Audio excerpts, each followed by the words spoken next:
Hello. You don't need to start interpreting right away. I'm going to introduce this speech first.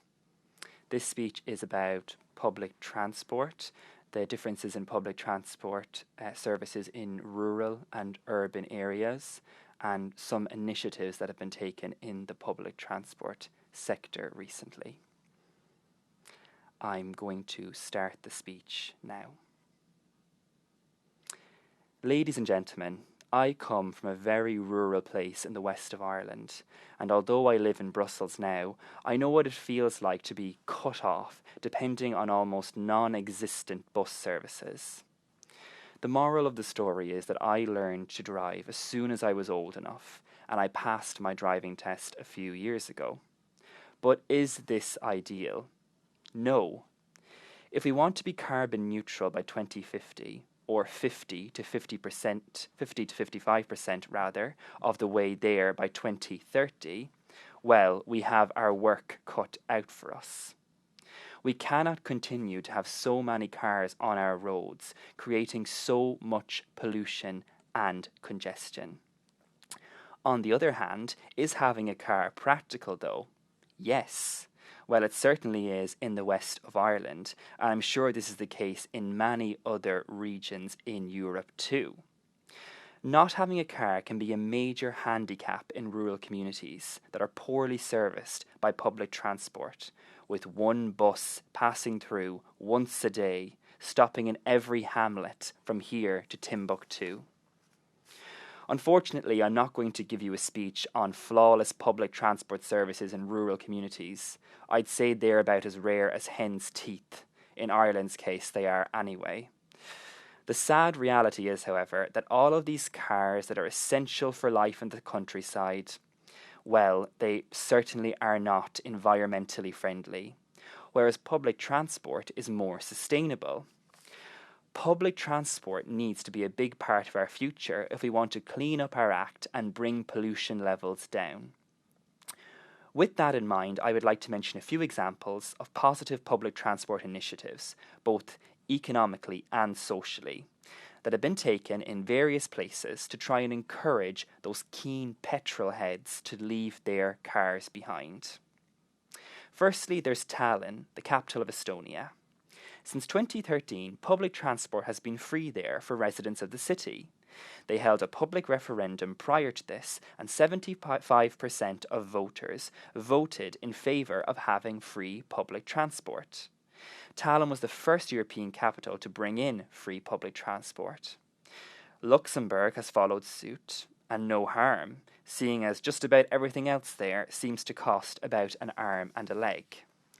But back to Tallinn, Estonia. All you have to do is buy a green transport card that costs you €2. Then you're good to go. I must point out that this service is solely for residents of the city. For tourists and passers-by, they have to put their hand in their pocket. What has been the result of this? Well, according to local authorities in Tallinn, there has been an increase of 8% in the number of people who have left their car behind and now use public transport in the city. Furthermore, local authorities have made a tidy sum from this initiative. They take in about €20 million per year thanks to this. Now let's move along to Rome. The word trailblazer comes to mind when I think of the following initiative. You can now pay for public transport services in Rome by recycling plastic bottles in a number of metro or bus stations, for example. Talk about killing two birds with the one stone. This is right up Greta Thunberg's street. Her clean, car-free street, that is. So how does this work in Rome? Well, in certain metro, train and bus stations, there are big containers. You go in and you put your plastic bottles in these containers to be recycled. You then receive some digital credit that can be used on the metro or the bus, for example.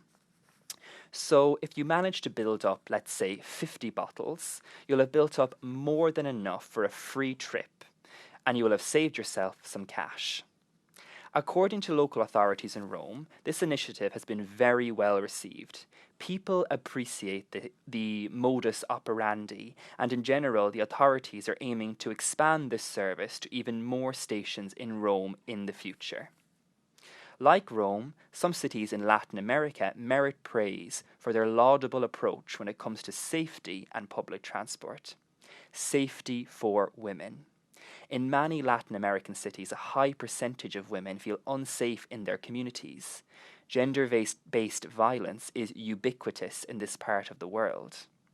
Unfortunately, this form of violence can often take place in public spaces, and public transport is no exception.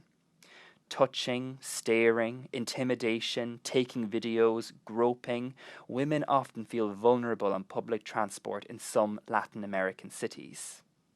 Recently, a study called Ella se mueve segura, or She Moves Safely in English, was carried out by various organizations in Latin American cities. It was found that 70% of women surveyed said they felt unsafe on public transport. Mexico City has made some promising efforts to push back on gender-based violence. Certain public transport is designated for women only. In an ideal world, this would not be a requirement, but we do not live in an ideal world, and this initiative is helping to make women feel safer on public transport. What's more, in 2002, the first 2 cars of each metro were set aside for women, and in 2008, the city launched a new series of bright pink buses called Solo Mujeres, or Women Only in English. I think it's positive to see that consideration is being taken for women's safety on public transport. So, in conclusion, is it possible to try and make public transport more appealing? Yes, it is, both economically and socially, and this obviously has a positive knock-on effect for the environment. Initiatives such as the ones I have mentioned are going to be really important and necessary for a greener future.